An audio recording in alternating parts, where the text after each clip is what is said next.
last week, we had a conversation about the tale of two real estate markets, right? The Midwest and Northeast versus the Sunbelt and West. We were complaining about all the talking heads, talking about national averages and national medians, and how that was really, it's really problematic when you've got very distinct markets happening on a local level. So yeah, inventory, I might touch upon that a little bit again, just because there's more information, but affordability is really also part of the conversation. So I want to make sure that you and I have a conversation about that as well. So here we go. Hey, it's Nancy from Nancy Chu Homes. I'm a realtor here in Northern New Jersey. And oh gosh, in my 20 years in business, I've sold over $500 million in real estate. All right, let me go back. We've seen the news, we've scrolled through the finance feeds, and we see all this talk about how market's crashing in the South, but then it's like home prices hit all-time highs in Milwaukee, which it's actually doing, by the way. And you're sitting there going, what? What is this? What's the truth? Well, okay, so the truth is that we actually have two markets, right? It's a two-speed economy right now. And on one side of the country, we've got, inventory sitting for months, and price cut, like up to 4 price cuts, a lot of new construction hanging out. And then on the other side of this, that was the resetting market. Now, this is what I'm considering the still heated market. You're seeing Hunger Games levels of like people ripping each other's faces off to like win a house, especially single family homes. So I'm going to break down the affordability conversation today. Okay. So let's just start just reiterating the Sun Belt and the West. They're kind of going through their correction phase, right? The reset phase. Austin, Phoenix, et cetera, Florida, all of these places, we are seeing, we're seeing the like pandemic, like woohoo, real estate party. It's slowing down, taking a big deep breath. So we are seeing in those markets upwards of like 80 plus days of day on market for those properties. Now that's a pretty big jump compared to what it was doing in like 2020, 2021, 2022. Don't forget, just to reiterate, the builders, created a surge of inventory. And then, of course, we ended up with, in some of these places, there were natural disasters. So the cost of living in those places, insurance, et cetera, went up. And, so that's kind of the thing that we're seeing. Fires in the West, and add on top of that, and we all know this, there is a mortgage lockdown effect that's been sort of, shifting some of the leverage over to the buyer in these two areas. All right. So now let's compare to our heated market areas, which is the Northeast and the Midwest. These are what we call our sort of refuge markets. So these are the hottest, quote unquote, regions for the market in this country right now while everything else is cooling off.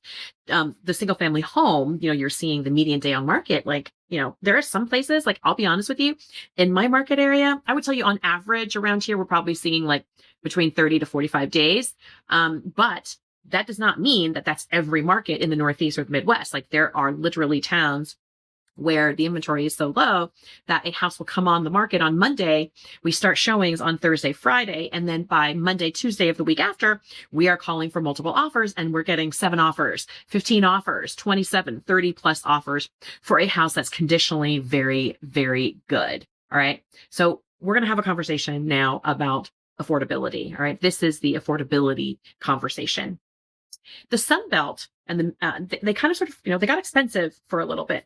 And then by comparison, it was not as affordable as it was prior to the pandemic, right? There was an opportunity for people to trade their condos for like beautiful single family homes with a yard.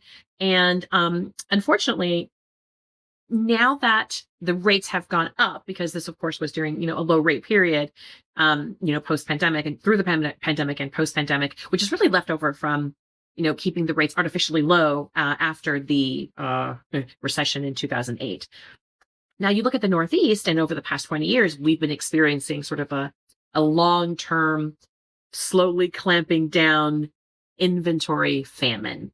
The demand is still high, but the supply is like, at this point, it feels virtually non-existent. Even though I think this spring we've had a little bit of a supply bump, but it's just not enough to keep up with demand. Okay. That single family home in particular is very, very sought after. Not that condos and townhouses, aren't doing well. They're certainly doing fine, although there's a lot of, fees and questions that kind of come into play with that. But for a lot of folks, if they're priced out of a single family home, a condo is going to be something that they're very attracted to. And right now we are still seeing condo pricing growth. Certainly not as rampant as multi and single family growth. So basically, a way to sort of think about this is if you're a buyer right now and you're buying in the Sunbelt or the West, you do have some negotiating power. If you are buying in the Northeast, then unfortunately, you may not have any leverage at all. I will tell you that this should not be discouraging to you if you want to sell a home. You just have to be really clear about how the market's performing in that particular location that you're at. So if you're selling a home, like I said, that's in the Sunbelt or the Midwest in our resetting market area, just know that you can't overprice the home, because then people are going to point at that house and go, that's not affordable. Okay. Affordability is almost like affordability is an actual sort of numerical capability, right? We talk about generally not including the amount of personal debt you have, credit card debt, car payments, student loan debt. There's a rough sort of 3 or 4 times, rough rule of thumb, which is you can afford about 3 or 4 times your income. And so affordability in some ways isn't really just a question of, well, I can afford 3 times roughly income. And that's going to be the case in any market region. But affordability in some ways also has to do with a mindset. And the mindset is whether or not someone believes that purchasing a home is going to create some sort of equity growth for them in the long term.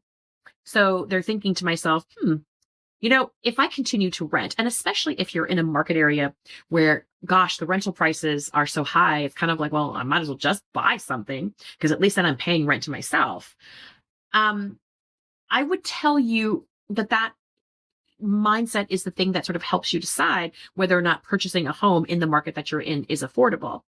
I do think that the truth is, in almost any market, almost anywhere, unless you simply just aren't making any salary at all, there's almost always something that would be within your affordability range, right? So if you were making $100,000 and you said to yourself, gosh, well, I can afford $400,000. And in my market area, well, that might be a 2-bedroom condo in South Jersey. That might be, a cute little Cape Cod house out in like Rockaway, further west. But I'm just saying there is something that is usually within your affordability window. It's just going to be a question of whether or not you think that's someplace that you want to live. And it's very interesting because for me, I would rather choose to purchase something in the short term. Like, I understand people think they're going to stay in a house forever, but in a market like this, I just don't know if that's feasible. I would rather purchase something that was not necessarily the thing that I was like, oh my God, this is my dream home, but really an equity builder so that I can use the property to build equity over a period of time, pull the equity out in order to purchase the next home and basically stair step my way into the house of my dreams, right? And for me, that makes the market in some ways affordable because there is no way that my working a 9-to-5 job salary is necessarily going to keep up with that market affordability challenge in the Northeast. So one of the ways I have to do it is I have to buy something, right? Use it as an investment, increase the equity in it. So I would like to buy below the median so I can quickly add equity to it and then take that sort of fast growth, right? And transfer that to another property, right? So it's almost like an equity. I'm treating it in my head almost like an equity transference, right? From one property to another. And while I understand that a lot of people are like, kind of like, oh, I don't really want to do all that. But, if I choose to stay in the Northeast, that might be something I have to do. So affordability for me is sometimes a bit of a mindset challenge as well. And I would say that if you are looking to purchase and you've decided that the Sunbelt or the West is going to be a great place for you, then listen, negotiate hard.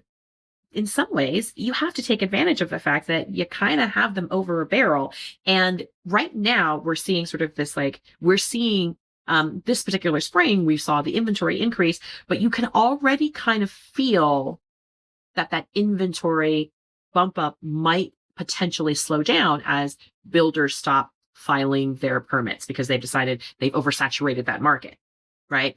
As you see folks who are feeling the lock-in effect going, you know what? I might as well stay here for a little bit. I might as well keep this house. I might as well hold on to it. If they don't feel like they can sell it for the price that they want to sell it for, many of them are just going to pull their houses all together. They're going to delist and they're going to say, I'm just not going to sell at all. So you can already feel, yes, we saw an inventory increase, but you can already feel again a little bit of that inventory slowdown. So you have a 90-day period right now, right, where you have the most advantage in terms of being able to seek out and purchase a property in one of those areas. You go in, you negotiate hard, you look for the seller that has to sell, or the seller who basically says, I want to cut my losses here. I need to move on. The person who's like ready to move on to the next, the next step of their life. And this property really isn't going to be that thing, right? So yeah, the affordability conversation is a tough one. I'm fully aware that there are folks who are simply priced out of the market at this time. But I'm also aware that there are folks who say, well, I feel like I'm priced out of the house that I want. And since it is virtually impossible to outsave or out-earn some of the way this market moves, if you're in the, hotter regions, then reevaluate what you think you can afford and utilize that as a stair step into the actual house that you want. And it might take you a little bit of time, but it's certainly better than renting and paying someone else's mortgage for them. All right, guys. So I just wanted to have a little touch base about the affordability conversation. And yeah, this affordability gap is definitely part of the challenge with why we have a resetting market and why we have a heated market. And I don't see this changing anytime soon. We are still certainly at inventory levels prior to, I'll be honest with you, like we're at inventory levels that are so far prior, 2014, 2015 inventory levels in some places. So that affordability challenge is not going to get fixed anytime soon. All right. Good. I hope I've been able to help you with this conversation. I'm going to continue this conversation in the next video. You can always reach me. I am Nancy Chu Holmes. And please, if you like our videos, comment, like, and subscribe so that we continue to reach out to others. All right, guys. Thank you so much. And I'll see you guys next week.